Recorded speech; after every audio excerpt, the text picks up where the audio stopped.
El menú del día en M24. El plato principal. La entrevista. El Grupo de Trabajo Interinstitucional en Vigilancia Genómica de SARS-CoV-2 confirmó el pasado sábado 17 de julio la detección por primera vez en el país de las variantes Delta de la India y la variante Beta de Sudáfrica, y también detectó por segunda vez casos de la variante Alfa, la británica, y Lambda, la andina. Los resultados surgen de la secuenciación genómica realizada sobre 65 muestras de personas con COVID-19 que viajaron al exterior y regresaron al país entre el 25 de junio y el 15 de julio. Del total, 26 muestras se identificaron como Delta, 14 son Beta, 2 Alfa y una Lambda. Las 22 muestras restantes corresponden a la variante Gamma, la P1, que es la que predomina en nuestro país. Bueno, vamos a conversar a partir de este momento con Álvaro Fajardo, virólogo del Laboratorio de Evolución Experimental de Virus del Instituto Pasteur de Montevideo y de la Facultad de Ciencias. Además, él integra el Grupo de Trabajo Interinstitucional en Vigilancia de SARS-CoV-2. Fajardo, bienvenido. Gracias por la comunicación. Buenos días, ¿qué tal? ¿Cómo les va? Muy bien. Fajardo, en el comunicado que ustedes emitieron, aseguran que la variante Delta es más transmisible que las demás, entre un 60 y un 80%. ¿Esto significaría que pueda darse, digamos, un aumento de casos en el país? Sí, efectivamente, es una variante que es más transmisible, que tiene la capacidad de infectar a nuestras células con mayor eficiencia. Eso hace que genere cargas virales más altas y por periodos de tiempo más largos. Entonces, eso implica que una persona que se infecta pueda estar en periodo de contagiosidad, de dispersar el virus por mayor tiempo. Y eso está mostrándose a nivel mundial en distintos países donde ingresa la variante Delta. Rápidamente se aumenta el número de casos. La diferencia puede estar entre si el país tiene altas tasas de vacunación o tiene bajas tasas de vacunación, para ver cuál es el impacto de ese aumento de casos en la gravedad de los pacientes. ¿Y cómo agarra Uruguay en este aspecto entonces? Bueno, Uruguay lo agarra muy bien parado. Básicamente estamos en un 52%, por lo último que miré, de personas con 2 dosis en 15 días, es decir, personas que han completado la pauta de vacunación. En países que tienen esos perfiles de vacunación, lo que se ve es que hay un aumento de casos muy marcado, incluso en países de Europa como Reino Unido, Holanda, España, que tienen aumentos muy marcados en el número de casos, pero las hospitalizaciones y sobre todo las muertes no siguen esa tendencia, porque justamente hay la gran mayoría de las personas, o más o menos 50% estarán en ese entorno de personas vacunadas, tienen la inmunidad, es decir, que tienen el escudo necesario para protegerse contra los casos graves y la posibilidad de morir por la infección por este virus. Fajardo, ustedes le llaman estrategia de Tetris al testeo, rastreo y aislamiento, algo que evita la expansión del virus, ¿no? Esto se aplicó con las variantes Alfa y Lambda, pero ¿qué hay de la Delta? ¿Está contenida también o cabe la posibilidad de que ya circule de forma comunitaria como la P1, por ejemplo? Bueno, lo que se hace es, se toma un muestreo, en este caso, considerando que fueron las vacaciones de julio y que vino mucha gente desde el exterior donde pueden circular otras variantes, se toman muestras positivas de esos viajeros y se analiza mediante estrategias de PCRs específicas primero y secuenciación genómica después, para evaluar cuáles son las variantes que generaron esos casos.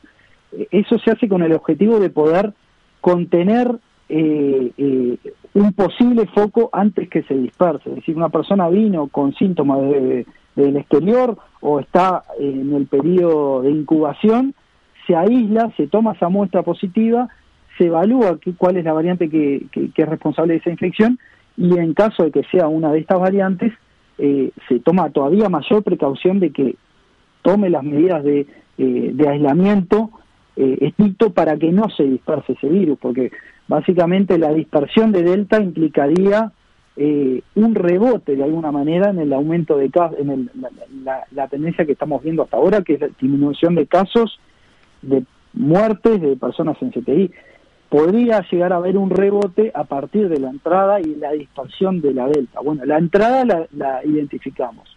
Hay que intentar que no se disemine, y de esa manera la estrategia que se utiliza de secuenciación genómica temprana tiene ese impacto de intentar contener a esas personas potencialmente infectadas con Delta, de que no la siguen distribuyendo en la población.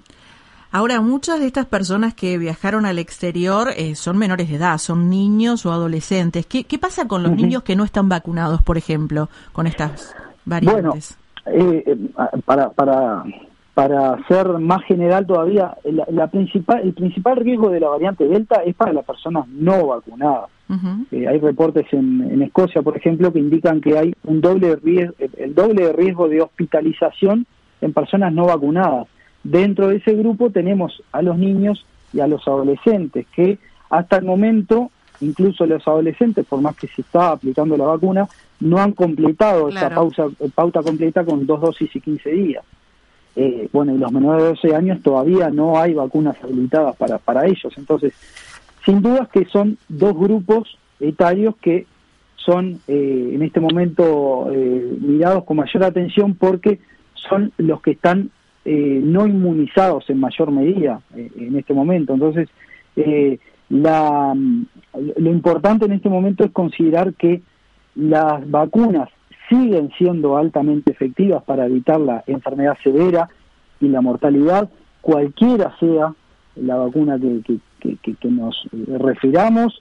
Entonces, el objetivo debería ser de inocular a la mayor cantidad de personas posibles para que estas poblaciones más susceptibles, porque todavía no fueron vacunadas, estén protegidas por todo el resto de la comunidad.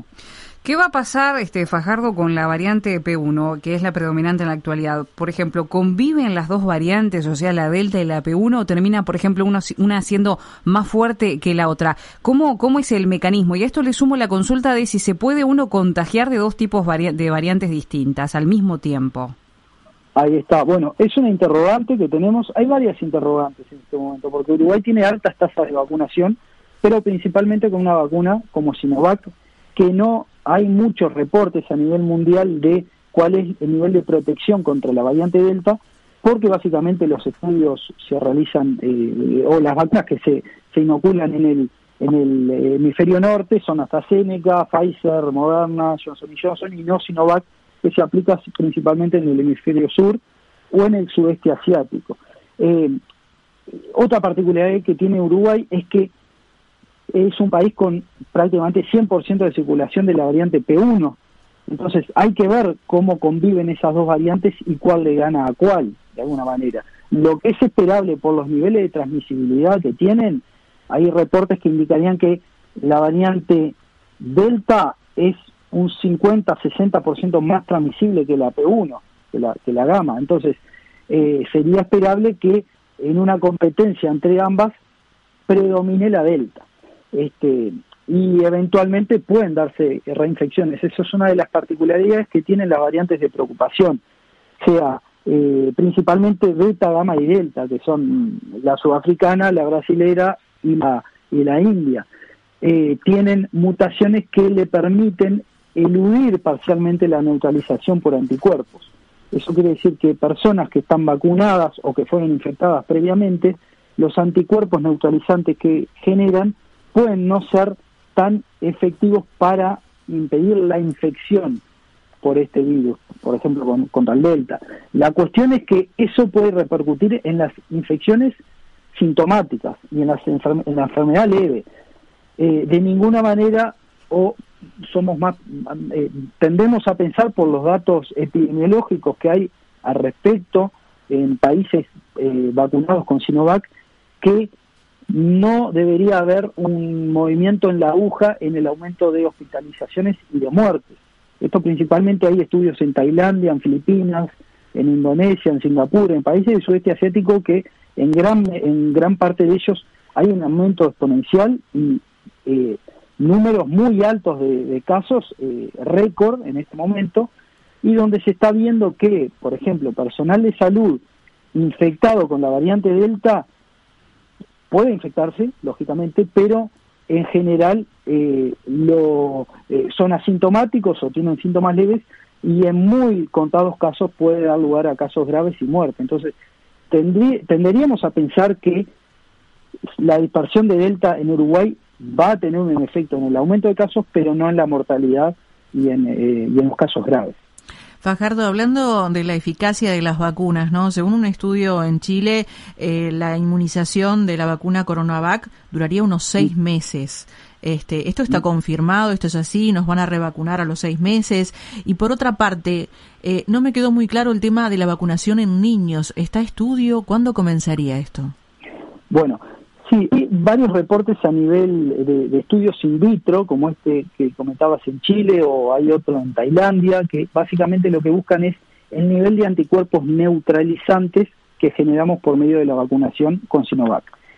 Los anticuerpos neutralizantes van a actuar principalmente en lo que es evitar los contagios y la enfermedad leve. Entonces, hablar de que la inmunidad dura tanto tiempo basado en un estudio que solo mide anticuerpos neutralizantes es una simplificación que no es del todo correcta. Para un cuadro grave, en un cuadro grave no van a estar actuando tanto los anticuerpos neutralizantes, sino otros soldados que vamos a generar por medio de la vacunación, que son otro tipo de células T, por ejemplo, que no están contemplados en estos estudios. Entonces, la inmunidad a largo plazo, en términos de todos los componentes específicos que generamos por medio de una vacunación, no la conocemos. Lo que sí sabemos es que los títulos los niveles de anticuerpos neutralizantes pueden disminuir a lo largo del tiempo, y es lo esperable. Lo que hace que eventualmente, cuando nos infectemos, esos niveles aumenten rápidamente y puedan contrarrestar un caso grave, y es por eso que las vacunas siguen siendo efectivas para contrarrestar casos graves y muertes.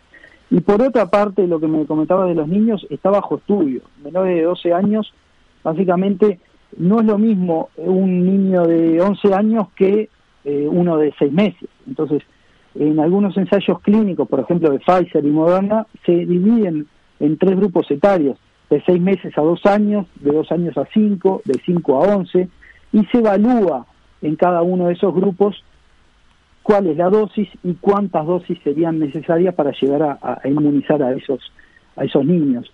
Todavía está bajo estudio y todavía es esperable que demoren unos meses más en lograr tener estas respuestas. Lo importante es que, si bien los niños suelen tener cuadros leves, los niños no están exentos de todas maneras de tener secuelas post-COVID, como puede ser dolores de cabeza o fatiga o pérdida de olfato y demás, que en algún reporte se ha indicado que hasta 1 de cada 12 niños pueden tener secuelas post-COVID. Entonces, es un grupo que, si bien no en caso de infectarse, no hay mayores números de mortalidad, sí pueden tener secuelas, y es por eso que se está intentando avanzar lo más rápidamente posible para lograr tener una vacuna efectiva para ellos.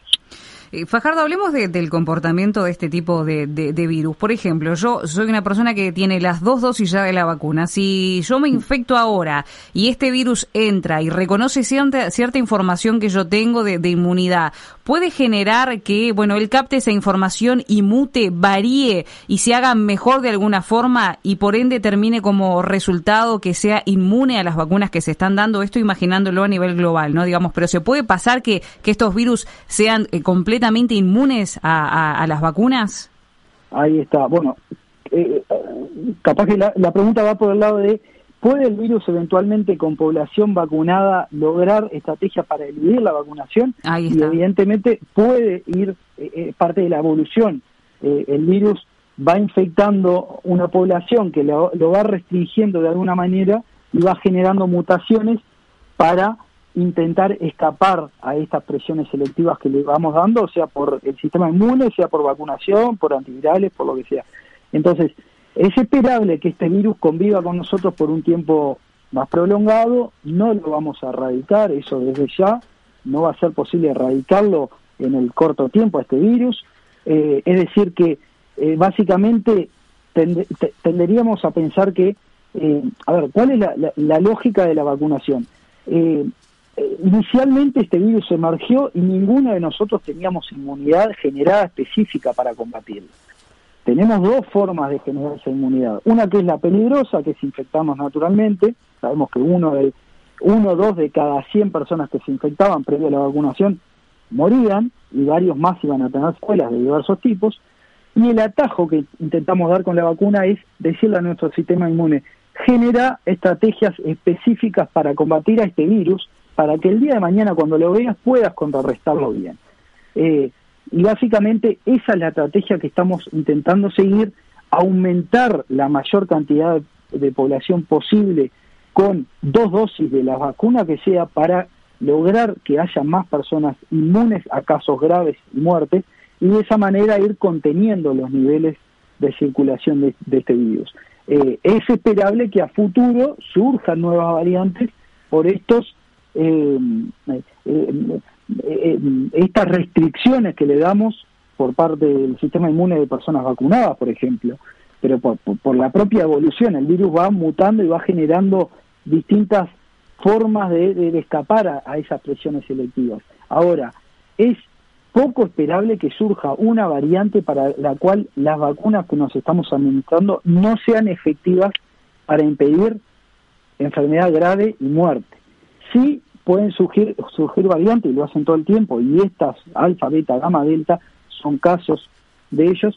Pueden surgir variantes que puedan eludir parcialmente los anticuerpos neutralizantes y por lo tanto generar una infección, pero esas infecciones van a tender a ser asintomáticas o leves, básicamente. Fajardo, ¿qué se sabe del origen de esta enfermedad? ¿Se ha podido determinar cuál es? ¿Es posible a esta altura conocer cómo se gestó? ¿Y esto ayudaría en algo?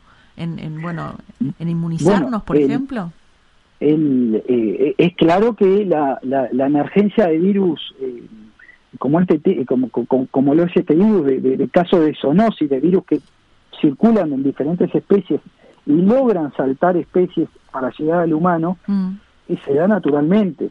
En el humano circulan en los periodos invernales 4 coronavirus distintos, y capaz que nunca le habíamos dado tanta atención a los mismos porque suelen dar casos leves o asintomáticos. Desde en el siglo XXI ya tenemos el tercer virus zoonótico, el tercer coronavirus, que se ha dispersado desde los murciélagos, pasando en un caso por las civetas, en otro caso por los camellos, y en este caso no sabemos cuál sería el huésped o el hospedero intermediario, que la ciencia apuntaría que hay un mamífero que haya sido intermediario para que llegue al humano. Todavía no se conoce, y para muchos virus no lo conocemos, no sabemos cómo son las rutas de transmisión desde la naturaleza al humano, pero básicamente para todo virus que uno se imagine, ha surgido de diferentes animales y ha saltado a la población humana, y esos eventos de zoonosis se van dando cada vez. Se dio un evento medida. el fin de semana pasado, que se dio otro evento de este tipo de zoonosis que usted dice en China, donde falleció una persona por un virus que raro, así lo califican, en referencia a monos, ¿no? Un veterinario fue que falleció en China, y es algo un poquito lo que explica estos saltos que dan, ¿no? De zoonosis, que habrá que estar ahí atentos a qué sucede. Claro, a ver, en la naturaleza están circulando virus que el humano eventualmente, al exponerse a ellos, puede infectarse y puede generar epidemias. En el último tiempo podemos sacar, por ejemplo, el VIH sabemos que surgió de primates y llegó al humano. El ébola está permanentemente generando salto interespecie desde murciélagos, pasando en algunos casos por primates hasta el humano, o directamente en contacto con el murciélago, el humano se infecta y logra dispersarse en esa comunidad determinada en regiones aisladas de África. Vemos todo el tiempo lo que es las enfermedades transmitidas por mosquitos, dengue, zika, chikungunya, fiebre amarilla. Esos virus naturalmente están en ciclos salvajes entre primates y mosquitos, y el humano, hay que pensar que hace 100 años éramos 2.000 millones de personas y hoy somos casi 8.000 millones de personas. El aumento de la población, el aumento de necesidad de tener, de deforestar para aumentar los lugares donde podamos vivir, estamos invadiendo terrenos donde hay especies que puedan tener virus, que puedan saltar al humano y generar casos graves en el humano y eventualmente dispersarse. Entonces, estos eventos de zoonosis y de dispersión de virus exóticos inicialmente en la población humana cada vez se van a dar con mayor medida por lo que es la acción del humano a nivel mundial, y bueno, lo estamos asistiendo. Eventualmente puede surgir un nuevo subtipo de gripe que pueda dar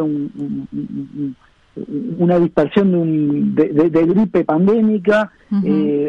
Pueden haber muchos virus diferentes que puedan infectar al humano y dispersarse rápidamente, facilitado también por lo que es la globalización. Entonces, no son eventos para nada raros que ocurra este tipo de emergencia, un virus que circulaba en murciélagos y llega al humano. Claro. Cada vez es esperable que ocurran con mayor frecuencia. Fajardo, ya no nos quedan más tiempo, pero nos gustaría tocar un tema que nos parece importante, porque el sábado, cuando se comunicó por parte del Ministerio de la Detección de las Nuevas Variantes, Gonzalo Moratorio dijo que los recursos para estos estudios lo ponen las instituciones. ¿Cuánta plata se ha volcado ahora el Instituto Pasteur, la UDELAR para esto? Y después Salinas también habló al respecto y dijo que el gobierno va a comenzar a destinar plata en este sentido. ¿Ya se comunicó con ustedes como para hablar de eso, de presupuesto? Bueno, si te soy totalmente sincero, estoy por fuera de todo el tema de cómo se manejan los recursos para este tipo de estudios. Lo que es claro es que son estudios que tienen una relevancia muy importante, sobre todo en este escenario que estamos viviendo ahora de aumento exponencial de casos en los países donde entra la variante Delta, y había que tener puesta la lupa en la entrada de personas que vinieran con infección activa desde el exterior para intentar detectar rápidamente la variante Delta y contener esa dispersión. Entonces, son estudios que lógicamente tienen un impacto epidemiológico muy importante, y es esperable y bueno, es bienvenido que haya recursos de parte del Estado para llevarlos adelante, porque es un problema sanitario para todo el país. ¿Tendríamos que restringir entonces la entrada de extranjeros y de provenientes del exterior? Bueno, eso ya escapa a lo que yo pueda interpretar. A ver, básicamente lo que tendríamos que hacer, el foco que se está haciendo es que toda persona que venga del exterior por lo menos se quede unos 7 días aislado. ¿Por qué? Porque aunque esté vacunado. Aunque esté vacunado. Bueno, incluso vacunados o no vacunados, porque a ver, incluso las personas que ingresan al país se le está pidiendo un test de PCR positivo. Perfecto. Viene con un PCR negativo. Sí, Viene con PCR negativo, perfecto, pero esa persona puede estar incubando el virus. ¿Qué quiere decir? Que está en un periodo donde el virus no es detectable, claro, están bajos niveles y todavía no ha aumentado a niveles que puedan ser detectados. Entonces, lo esperable y lo que se está recomendando es que esas personas se aíslen por 7 días, ahí se hagan otro PCR, si da negativo, ya quedan liberados, pero si da positivo, se contribuyó a que esa persona no estuviera dispersando ese virus en su día a día, y de esa forma, una vez que se dispersa, es muy difícil. A ver, esta variante Delta, una vez que se disperse, va a ser muy difícil contenerla. Por eso es muy importante el momento en el que estamos ahora, donde hay bajos niveles de infectados, y podemos lograr volver a esa estrategia de Tetris, de testear, de rastrear y de aislar a las personas infectadas para contener, como lo hicimos en gran medida a lo largo de todo el año pasado. Virólogo Álvaro Fajardo, le agradecemos muchísimo estos minutos de comunicación. Bueno, muchas gracias a ustedes y a las órdenes. Un abrazo. Chao, chao. 97.9 FM Montevideo. 102.5 FM Maldonado. Escucha distinto.